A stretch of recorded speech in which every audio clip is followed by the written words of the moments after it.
In today's video, we'll be talking about navigating the Selfwealth Help Centre. The Help Centre is a centralised resource created to assist with any questions or issues you may have related to our platform or your account. Let's begin.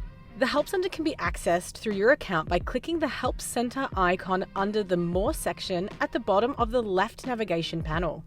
Alternatively, you can go to our website at selfwealth.com.au and click Help Centre at the top right of the screen.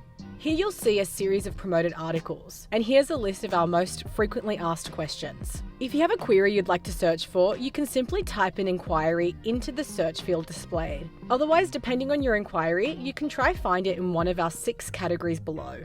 By clicking on any of the listed categories, you'll be directed to a series of informative articles that provide in-depth knowledge on the subject. To open an article, simply click on it and explore the content. Some articles will include YouTube tutorials for maximum clarity. Let's do a search for Fund My International Cash Account.